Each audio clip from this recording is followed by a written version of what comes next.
Ohohoy, Boss Kendra, mag-uumpisa na tayo. Magandang buhay mga katuta.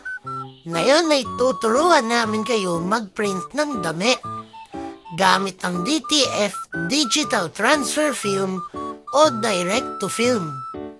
Ayan nga at sinusort na ni Big Boss ang DTF sa designated sizes at color niya. Ganito ang ginagawa namin para mas mabilis kami mag-print. Si Big Boss ang bahala mag-ayos ng mga DTF at t-shirt at ako naman ang magpipress ng damit. At matapos na nga mag-sort si Big Boss. Ayan lahat ang pre-printan natin sa first batch ng production. Ako naman ay nagpapapogi habang nililayout na ang mga for production na pre-printan para bukas. After ko magpapogi, mag-layout ay niready ko na ang heat press. Ito ang gagamitin ko para mag-print ng t-shirt. Sinet ko na ang timer at heat temperature ng press.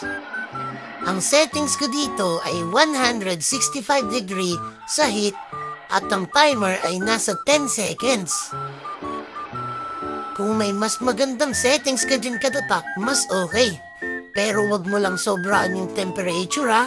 Baka mamaya matutong naman yung damit. Kapag na-reach niya na ang naset na temperature ay pwede na tayong mag-start.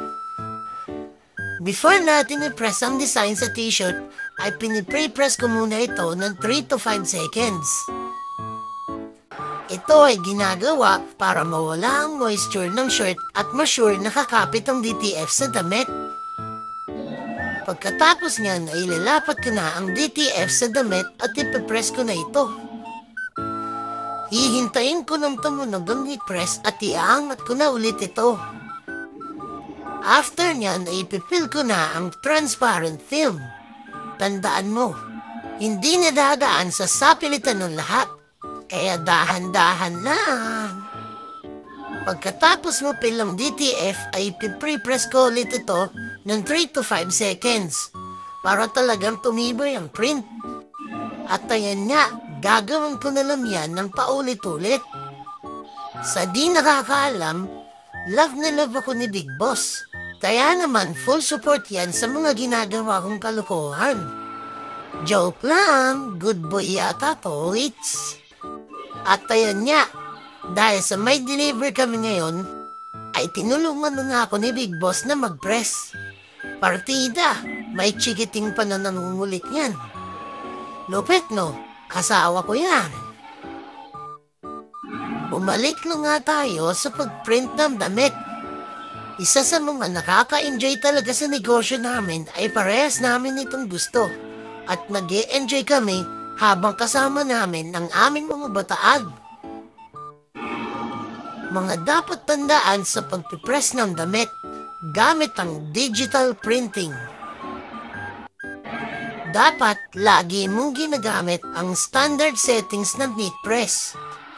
Dapat gumamit ka ng mga ruler or t-shirt ruler para pantay mong mapiprint ang design. Mag-sample ka muna sa isa at ipa-approve mo ito sa client para pag oras na ng production mo ay tuloy-tuloy ka na magpiprint. Water break muna. Sweet talaga ng boss baby ko. At ayan nga, malapit na tayo matapos. Inabutan na kami ng hapon mag-print. Nakakapagod din mag-print dahil ilang oras ka nakatayo. Medyo mainit din ang buga ng heat press.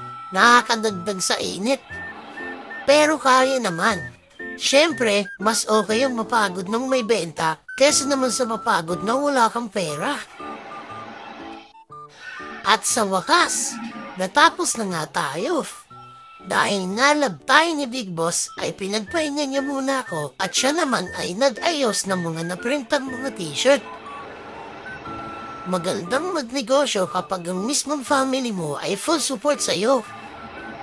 Lalo kang namomotivate.